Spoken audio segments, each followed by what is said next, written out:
I've got my lucky jacket on tonight that we wore. I know you guys appreciate the touch. At 5 o'clock on the evening, and by the way, this is the third night in a row. I call it the extended MAGA holiday, right? I'll talk about Veterans Day in a little while, what it means, particularly for this institution. But these are 3 days I was in Macomb County, Michigan, the heart of Reagan Democrats. Macomb County that gave us that great victory in Michigan. When Donald Trump won overwhelmingly working class voters. Last night in New Hampshire, at the place that the Trump campaign really kicked off in April of 2014. When he really, first cattle call, when he was up there standing up against guys who've been planning on running for president for a long time. And then tonight, incredibly honored to be here on Veterans Day weekend at the Patriot Dinner. And honored that the Republican Society, the Citadel, invited me. If you've ever been to CPAC, very conservative, particularly grassroots conservative you go, you can't miss the Corps cadets and how they open with bringing in the flag, all the ceremonies. It's a great honor.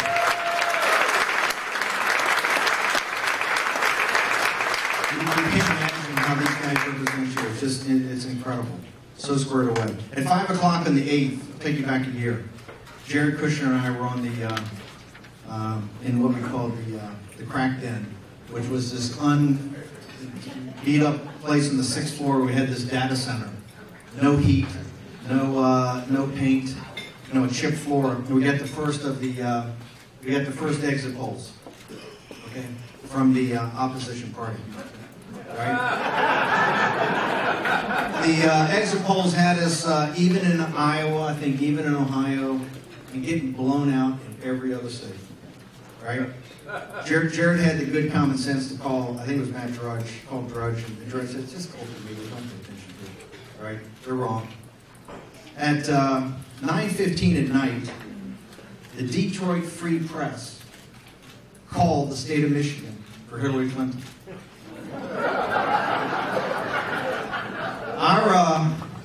Our analysis and our data center was very rudimentary, as most of the Trump campaign was. But we were feeling very good about Michigan, but they called it, right, on their model. At 10:36, the Associated Press called Ohio for Donald J. Trump. At 10:50, Associated Press called Florida for Donald J. Trump. At 11:11, AP called the great state of North Carolina for Donald J. Trump. At 12:02 a.m. on the morning of the 9th, the Associated Press called Iowa for Donald J. Trump. And at 12:15 in the morning, 13 minutes later, the Detroit Free Press, God bless them, reversed their call. It was at that moment on our models that we knew Donald J. Trump was going to be president-elect of the United States.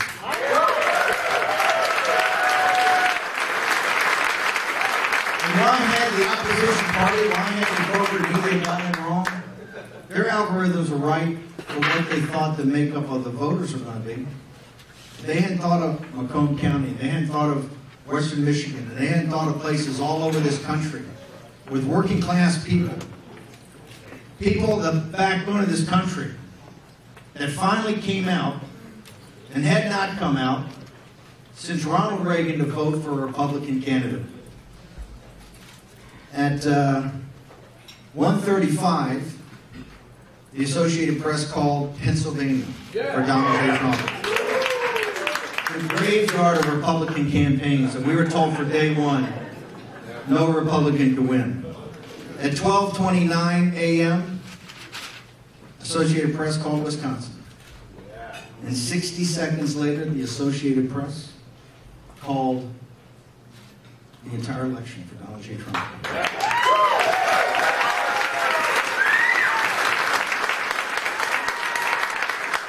We had a deal. We had a deal with the Clinton campaign. When I say we had a deal, they sent over some snarky email 5 weeks before. That genius Robbie Mook every day. You know, all those geniuses on the Clinton campaign. Somebody asked me the other day on the reminiscence of the 8th, had I listened to her concession speech. No, I didn't listen to the concession speech. I had to listen to all those speeches she's made in the campaign. I didn't want to be lost. I'm not going to listen to another one. You know, all those guys, all the men and women on the mainstream media, you know, they're crying that night, they're pulling their hair out, you know, because the day before, you know, we're going to get crushed in the Morning Joe, all the G's in the Morning Joe, and then when they got those exit polls, man, they were dancing around and high-fiving. By the way, at 5, Hillary did. Here's what they said. They sent an email and said 15 minutes after AP calls it.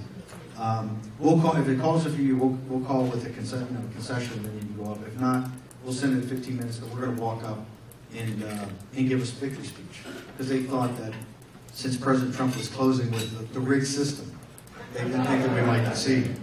At 5:31 on the 24th, or the 23rd of November, the Detroit Free Press called Michigan for Donald J. Trump. And last night I made a headline in New Hampshire. New Hampshire's vote's all great. Trump won New Hampshire, no doubt about it. Right? They had the 6,000 people drive up that day without state license, driver's license registered on the day. Only 1,000 of them got cars registered there now. It's a total joke. Chris Kovacs and those guys, and the guys on the Voter Integrity Committee, don't say that, mainstream media's heads will blow off.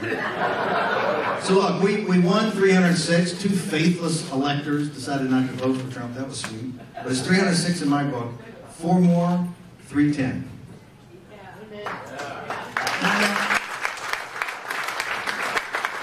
The important question is, how did we do it, and what does it mean? Okay, so when I came in CEO on the 13th, after a New York Times story said the campaign was falling apart and all this bad stuff, Maggie Haberman and the New York Times is wanting to do.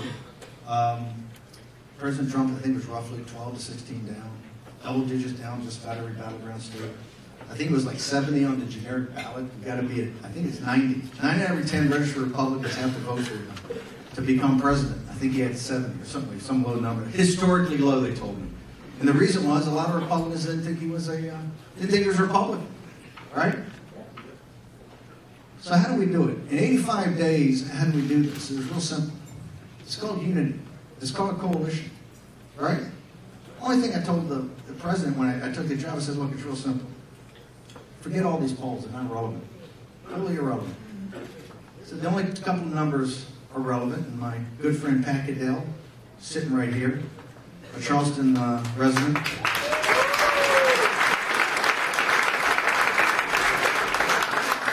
One of the great political thinkers around, even though he's a Democrat. Although they probably want you less than the Republicans. The 2 numbers Pat always said is the most important was right track, wrong track. 2/3 of the country thought we're on the wrong track, 1/3 the right track. And 75% of the American citizens thought our country was in decline. I said, that's it right there. It's a whole campaign. You're going to paint her. We're just going to focus. Real simple. She's the tribune, the standard bearer for a corrupt and incompetent elite. And you are the tribune for change, the agent of change. Right? All we have to do is give people permission to vote for you as an agent of change. And we're going to run the tables on them. He said, what? He said, how do what's your odds of winning this thing? I said, 100% metaphysical certitude. On that Monday, right, after Brother Manafort and some other folks had left, right, a group of beauties. My buddy Corey was with me last night in New Hampshire, so we had Corey up to the thing. Corey's a good man. Corey up to the convention, then an interregnum, as we call it, and then the mid-August shift. But with 85 days to go, first call I made was to Reince Priebus and the folks at the RNC. I'd only met Reince once for a couple of minutes at the Breitbart Embassy in Capitol Hill to shake his hand during a Tea Party thing. I said, Reince, I don't know you very well, except what I read on the pages of Breitbart where we light you up every day. I said, but you got to get on the train and get up here. You got to bring Katie Walsh and Sean Spicer and your whole team. I need op research. I need, rapid response. We got to get it all. We got to go. It was a coalition, I'm a populist and I'm an economic nationalist, and I'm proud of it, right? And we were only going to win with libertarians and limited government conservatives and establishment folks, okay? Because God bless President Bush 41, and I have tremendous respect for him as a man, as a person who served in World War II, as a politician. But I got to tell you, it does not set well with me when you say it's better to vote for Hillary Clinton than Donald J. Trump. It's just a totally, you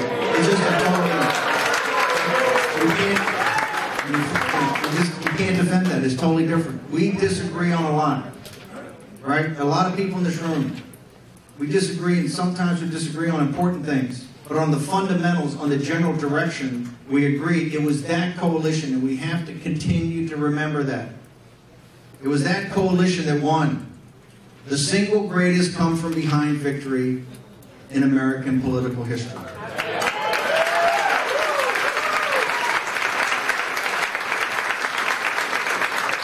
We had the greatest candidate. We had the best message, right?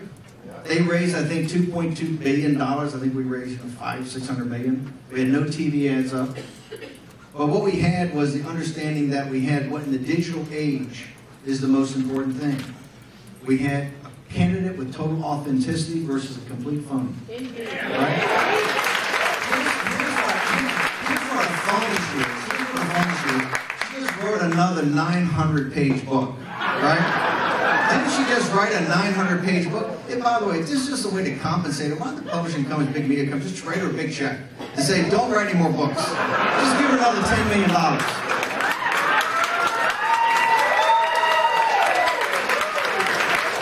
And what was it? I think it was what happened? What happened? Ma'am, with all due respect, and I really mean this, what happened? You got your ass kicked.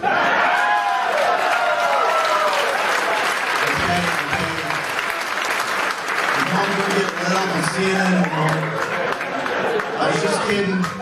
Just some humor.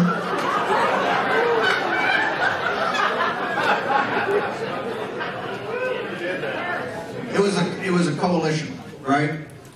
We had a great candidate, a great message, but it took everybody pulling together. We had the Right to Life people out there. We had the Tea Party patriots, all the Tea Party groups, right? We had the Catholic vote guys, the value voters, the Family Research Council. Everybody could go ring a doorbell. The cadets in this way set them up in Virginia. They ring doorbells. That's how you win. You have candidates with authenticity. Candidates with authenticity. Big, actionable ideas. And an empowered grassroots that go door to door. Because in the digital age, it's not the commercials. You know what it is? It's somebody ringing a doorbell with passion and understanding of who you are as a candidate. You know, at Goldman Sachs, I told you, don't invent anything, just perfect what's out there, right? You know what we're just perfecting? It's what David Axelrod, Barack Obama ran in 2008. That was a very smart campaign. He ran as a populist. He ran as a guy with no experience that, you know, was a benefit. And they had empowered grassroots in high technology. That's what won the Trump campaign in 2016. And it's what can win going forward. Now, here's one of the problems. After we won with the coalition, we get to Washington, D.C., we have not learned how to govern as a coalition, right? The Republican establishment and the donors, most of whom are never Trumpers, right? I hate to bring up such a brutal fact. You detest God, but let me tell you something, you're never Trumpers, okay? The Republican Party had 16 men and women, and by the way, the finest, I think, field in the history of the Republican Party. The quality of those folks, Dr. Ben Carson, Rand Paul, Governor Chris Christie, Jeb Bush, Marco Rubio, Carly Fiorina, just go on and on, 16 people. And these were quality folks, right? Trump cut through that as a scythe through grass. On a handful of issues, right? Illegal immigration being one of them. Bringing jobs back to this country. Not the kind of thing you heard all the time from the Republican establishment. But what resonated, and you can tell in those massive rallies, resonated with working men and women throughout this country. Right? That's what won. It was Trump's message and how he connected how you connected to working class people. And by the way, as good and solid and decent as all those folks were, and as good as the Republican Party was to build those up over many, many years, and all the public service they had done, there's not one of those people that could have beaten the Clinton machine and Hillary Clinton.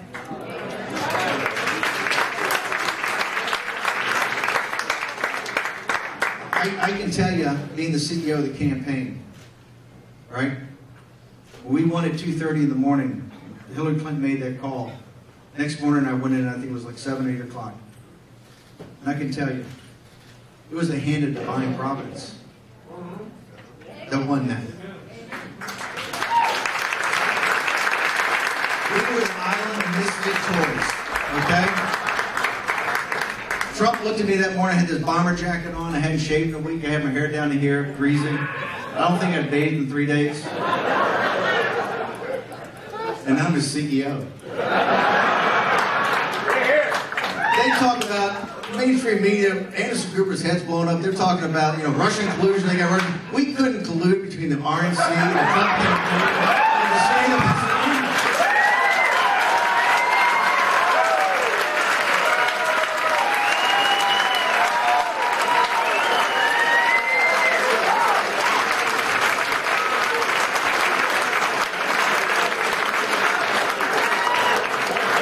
Hey, Don Lemon, collude that. I love you guys. That's what I teach you. I love you guys. You know that. There's so many good cry runs down there. They're running white nationalist supremacist Bannon at Citadel. Talking to hotheads down in South Carolina. Charleston, no less.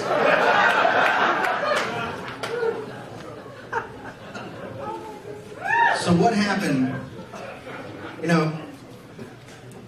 How do we get here 9 or 10 months when President Trump's trying to execute on this agenda? By the way, it's a tough agenda, right? There's two very important things happened in the last 10 days, right? President Xi of China gave a 3.5-hour speech. And if you haven't read that speech, it's 68 pages long. When you get home tonight, get on the internet, because you better read it. You better read it. What did it say? Because your kids and your grandkids are going to live with it. Okay? President Xi, it's not a lot of jokes, right? He basically says that the Confucian mercantilist authoritative model of China has won, right? They're the new great power. And they're not shy about talking about it. Folks talk about Brexit in 2016. Is Raheem Kassan here? Raheem? We got the editor of Breitbart London right there. Raheem, stand up.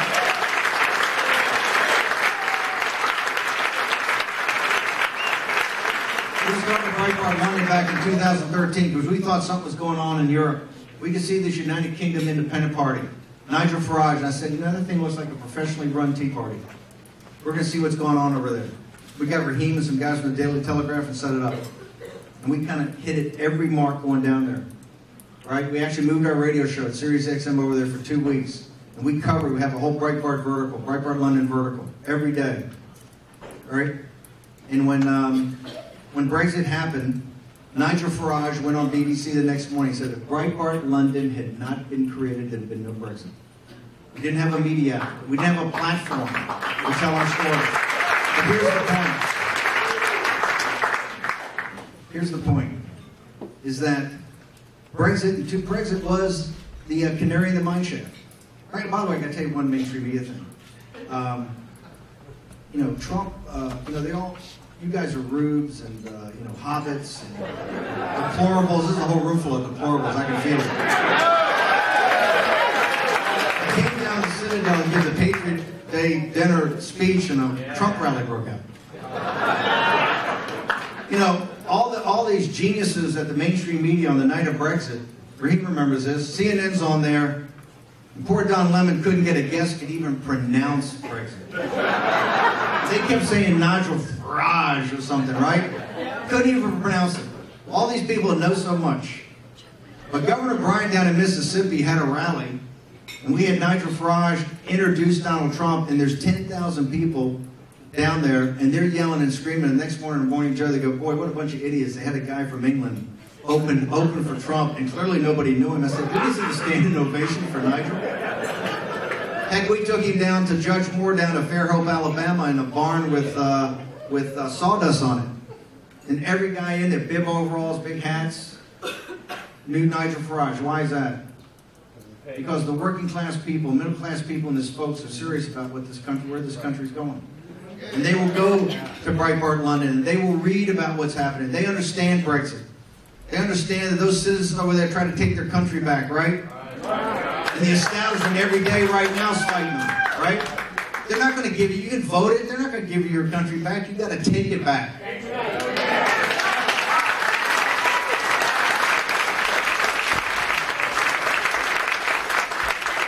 Brexit and 2016 are inextricably linked. And here's what links to China.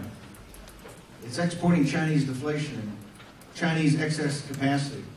That's where the jobs in Midland England went. That's where the labor vote that got Brexit done. That's the upper Midwest. That's Ohio and Pennsylvania and Detroit, Michigan, Wisconsin. We lost Minnesota by 1 point. Minnesota. Iowa. That's what won it. North Carolina. You read the book Hillbilly Elegies by J.D. Vance, a Marine Corps officer, right? Magnificent book, you ought to read it. It's the sociological underpinnings of the Trump revolution. It's told through the story of a family, right? J.D. pointed me to a couple of studies. Those studies from MIT and Harvard. What do they show? A direct correlation between the factories that went to Asia, the jobs they took with them, and the opioid crisis among the workers left behind. Folks, we have a culture and a society that is just about to go into free fall, right? You go through the industrial heartland of this country, it's been gutted, okay? And that's not the second law of thermodynamics. That's not any law of physics that did that. That's human agency. That is us. We allowed that to happen, right? Those jobs were shipped over to Asia. Those workers were left behind. And a lot of people in Silicon Valley, on Wall Street, in Hollywood, in the imperial capital of America, Washington, D.C., made an awful lot of money. The ascendant economy in this country took off. And the descendant economy got left behind without a fare thee well. And it's that anger. And by the way, they ought to be angry, right? If you're not angry about that, then you're not an American. Bernie Sanders guys are angry about it. And I got to tell you, 16% of Sanders guys voted for us in some of the key districts. Trust me, mainstream media, there's an awful lot of guys on the Sanders side that are going to be coming and voting for us in 2020.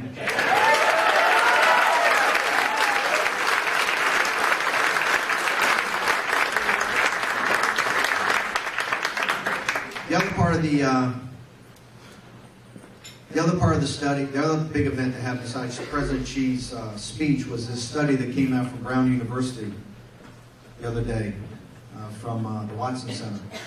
Highly respected. $5.6 trillion on the global war on terror. Okay? $5.6 trillion since 2001. We have 7,000 dead. You saw the honored dead tonight of this institution, right? The unbroken train of the cadet corps of the Citadel have done their duty to their country. We're 17 years into this, right? What would that $5.6 trillion done for the rest of the United States, right? What would these young men and women, 52,000 casualties. I think the present value, I think the net present value of the VA and the benefits and everything for the wounded, something over $2 trillion. Okay? That's going to be for us to decide what the future of this is. One of the things Trump ran on. We've got to rethink this. He was mocked and ridiculed. When he first got there, there's a system called the Rules-Based International Liberal Post-War Order, right? It's a series of trade deals, commercial relationships, capital markets, stretching from the European Union through the Persian Gulf, through the Straits of Malacca, South China Sea, all the way up to the Northwest Pacific, right? Those trade deals, every one of them, $100 billion in Europe, upside down. Gulf, totally upside down. All the littoral nations around the South China Sea were upside down. South Korea, $70 billion upside down. China, $400 billion upside down. Japan, upside down. Upside down everywhere, right? And people at the Wall Street Journal, all the geniuses there, oh yeah, trade deficits don't mean anything. Well, go out to Ohio and tell them that, okay? You can sell that on Wall Street. You can sell that to your hedge funds, but you cannot sell that in Macomb County, Michigan. And here's the rub, and here's what Trump saw. That's underwritten. That's a security guarantee by the United States of America. Your sons and daughters on those ships, those Air Force bases, those Army bases, out there in the Hindu Kush, to the Philippines, to South Korea. That's the United States. That's the United States of America that guarantees that, right? That's what Donald Trump, he asked that question, why are we underwriting this thing? Why are we doing it? Where's everybody else? Have a little something for the effort, right? You got to sit there and be supplicants to NATO to ask them to pay 2% for their defense? I don't think so. Well, the Germans said, we got to hang on, man. We got a constitutional amendment that says that we have to have a balanced budget. I said, you're kidding me. That's your pitch?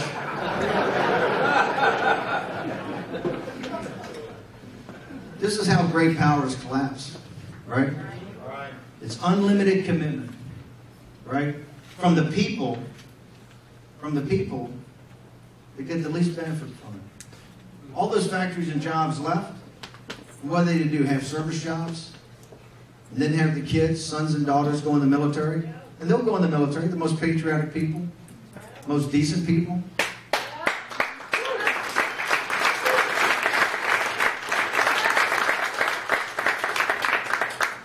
When you're in Washington, D.C. and we're up there, we're not passing, repealing, or replacing Obamacare, and we're not getting the tax bill done. We don't have time for infrastructure. That's something we got to kick out in the thing. That we haven't built the wall. We haven't, we're not doing the things that we committed to do, right? Because vested interest in the donor class and the consultants and all of that mess, right? Thinks they've got a better deal, okay? If you continue to think like that, you're going to have more Virginians, right? This is about winning, okay? This is about victory. Mitch McConnell's all big shot, big talk, guys that win make policy. Hey, Mitch, no offense, dude, okay? The senator from Wisconsin, Missouri, and North Carolina was brought across the finish line by Donald J. Trump. You wouldn't have your job when you're sitting there pontificating and handing out all that money to those consultants that come after us every day, day in and day out. By the way, I don't mind it. Bring it. Okay? You wouldn't even have that job, Mitch, if it wasn't for Donald J. Trump. And the deplorables. Okay? By the way, you're going to see something. I think it'll either come up tonight, I think it'll come up tomorrow morning on mainstream media. Right? I went through the Trump wars of all the allegations and everything like that. I was there on Billy Bush weekend. When that video came out, right, the next day we put our video up that night, Next morning, guys, we're sitting up there in the residence, they're going around the thing with, certain politicians and certain people from the RNC, Reince Priebus. I love Reince. He's actually a very good friend. He's a great man, good partner. And of course, Trump's a percentage player, which 20%, 40%, everything like that. Came around to me. What do you think? 100% metaphysical certitude we're going to win. Right? He goes, I don't want to hear that crap. He goes, not today. Don't tell me what it is. I said 100%. Just stick to the message. I said it's talk. It's locker room talk. Right? These people want their country back. They think their country's being destroyed. And they know the country's gone if Hillary Clinton gets in. They take the House, the Senate, the Supreme Court. It's gone forever. And they're prepared to fight for you.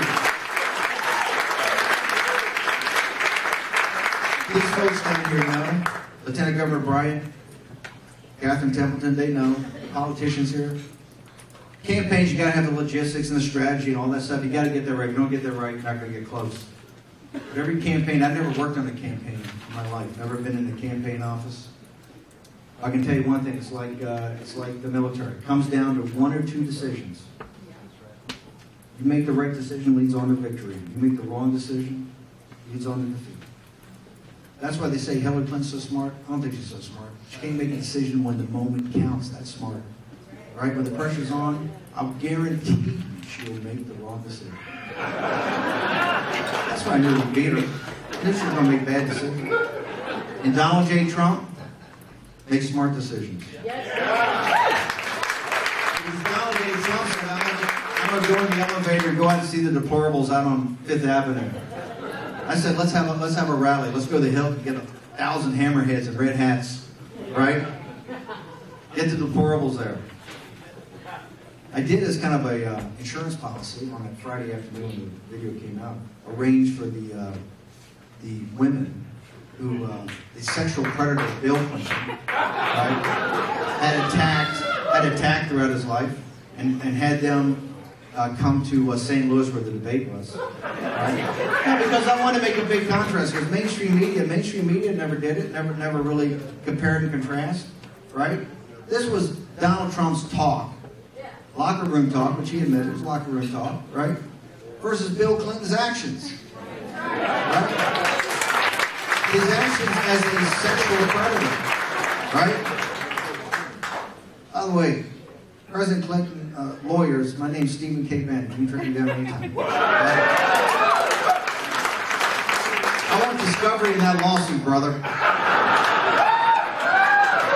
We also brought another victim. It was a rape victim, like an 11-year-old girl at the time. She was a woman in her 60s. Hillary Clinton had defended the rapist, right? And trashed her. And she wanted her day. You know what those folks wanted? They were working class people. In the mainstream media.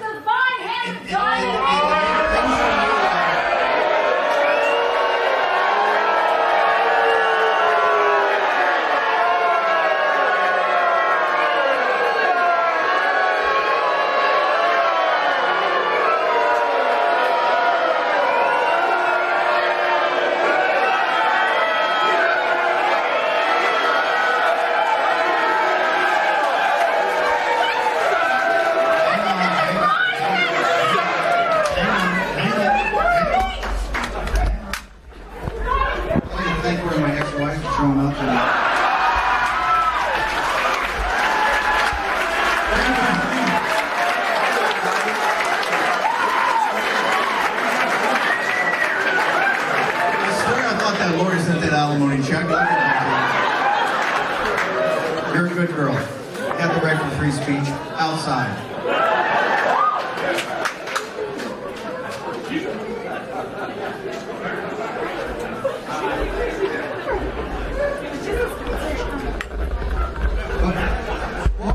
What we have to show folks now is we can get things done, right?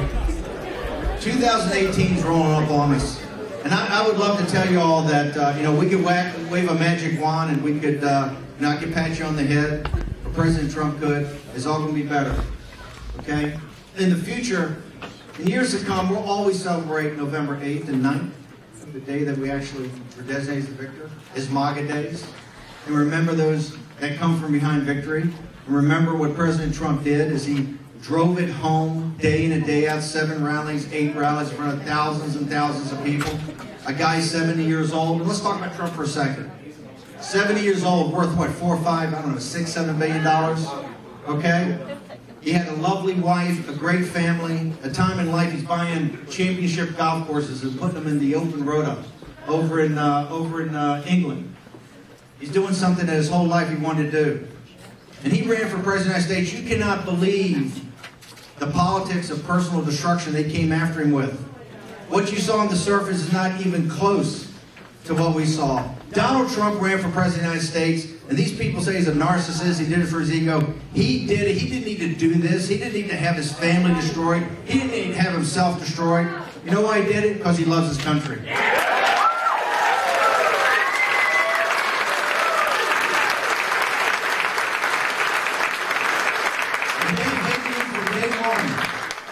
They didn't think it was legitimate when he ran it. They didn't think it was legitimate when he won. And what they've tried to do from day one is nullify this election. Nullification. Okay? And that's on us.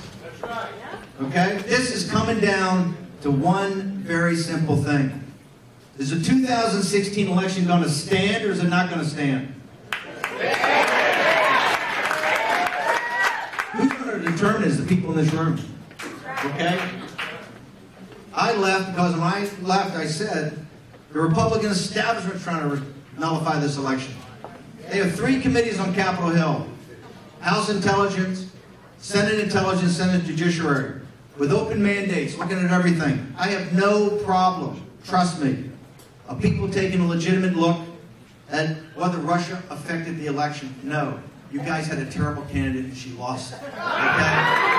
Embrace it. Embrace it. Or I got an idea. Run her again. Hey,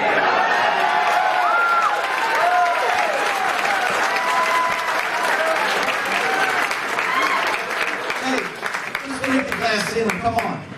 Come on, Hillary. Lord, we would love to take you on again, Hillary.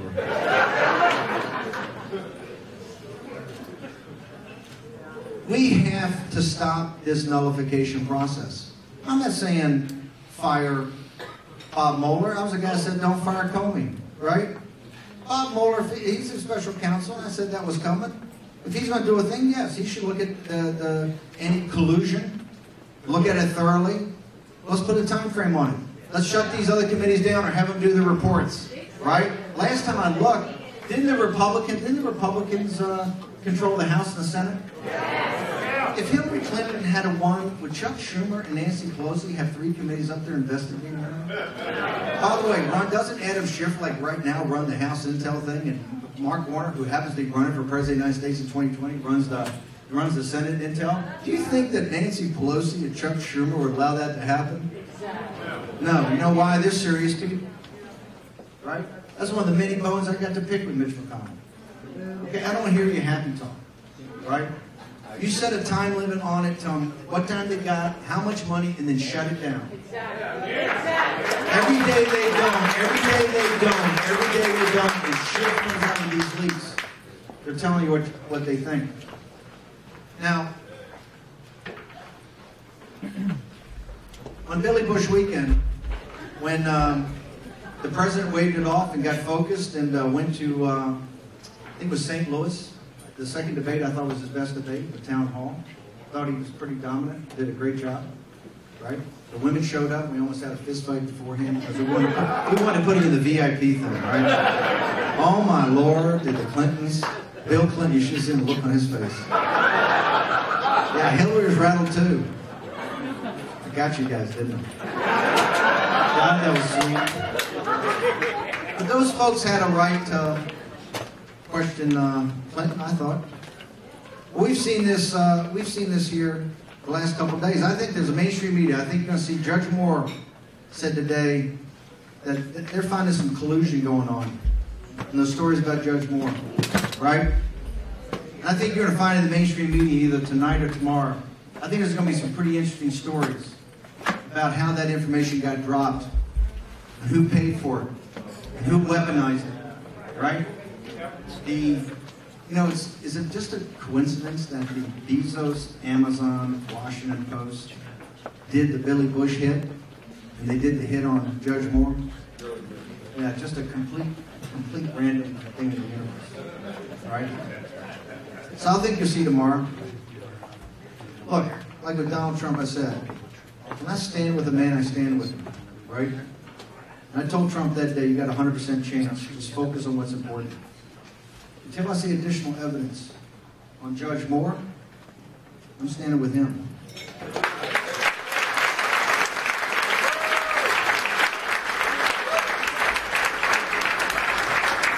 That's one of the things we've forgotten in the Republican Party. Too many politicians are intimidated by those guys. Right? They're intimidated by that. If I got a superpower at all, is that I do not give a good damn about what you think.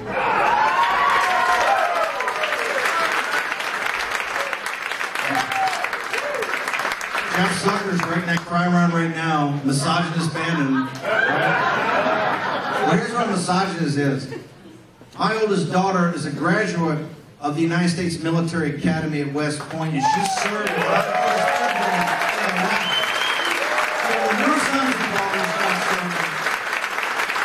like the cadets we saw up there. Okay? Don't tell me about misogyny. Don't tell me about how to raise women, okay?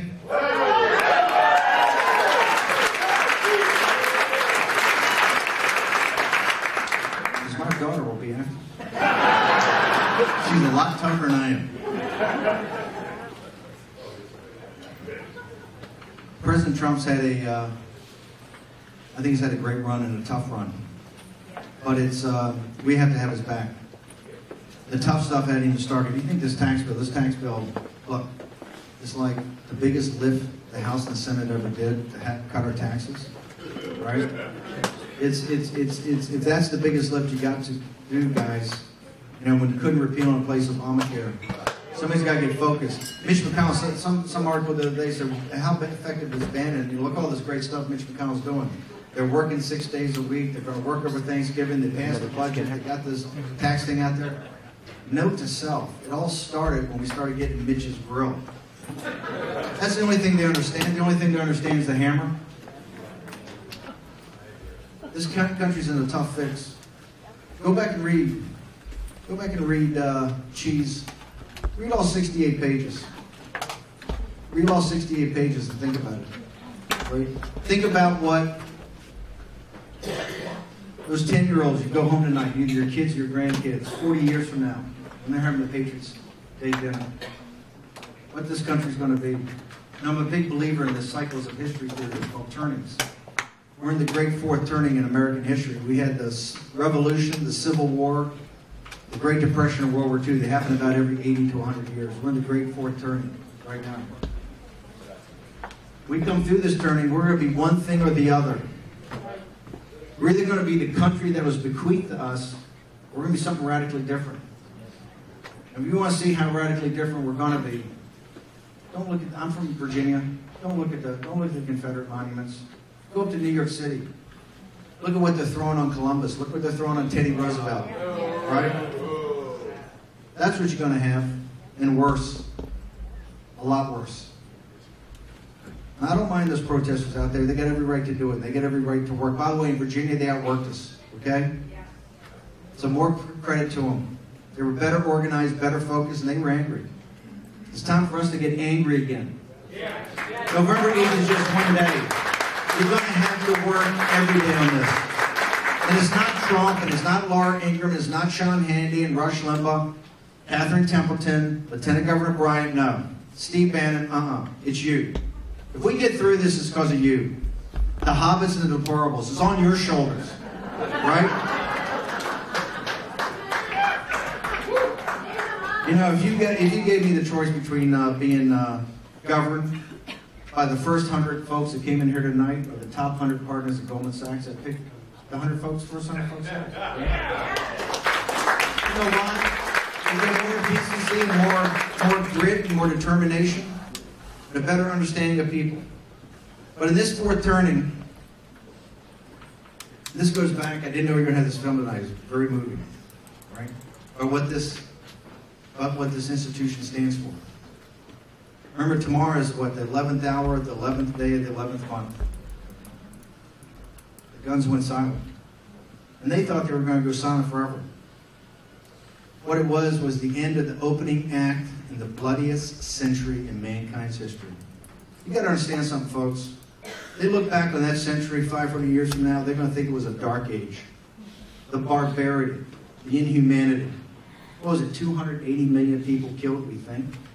Right? Starvation, death chambers. I mean, the most horrific thing in mankind, right after Congressman, right after Albert Einstein, the theory of relativity, all the great scientific advances. What did it lead us to? To tear ourselves apart and try to destroy ourselves. In a century that is going to go down incalculable horrors.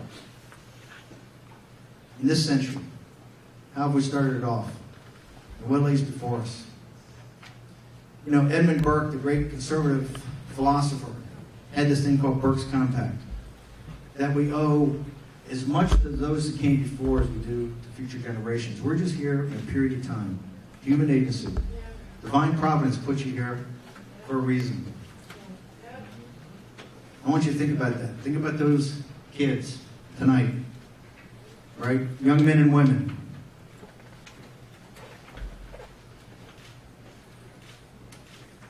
What would they say about us?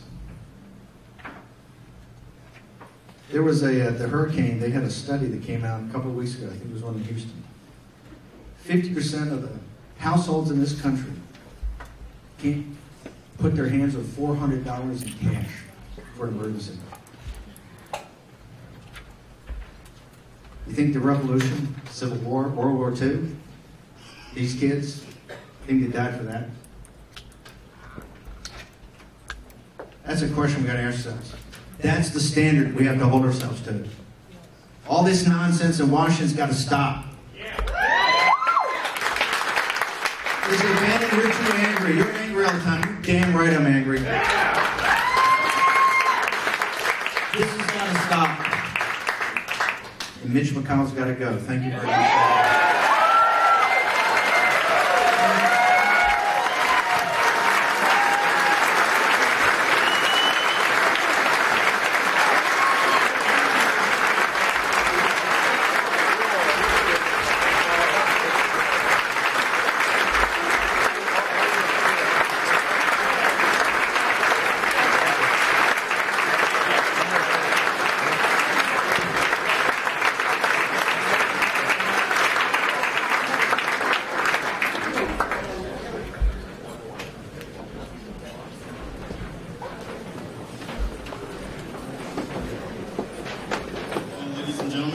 Thank you again. Before we close, I'd like to thank all the many people who have helped. Many are listed in our program, but I'd like to ask a few of them to stand. They have been absolutely instrumental in this evening. Tom McAllister from the Alumni Center, who has been very helpful to the Citadel Republican Society. The catering team from Sodexo, the audience and production team, and AV.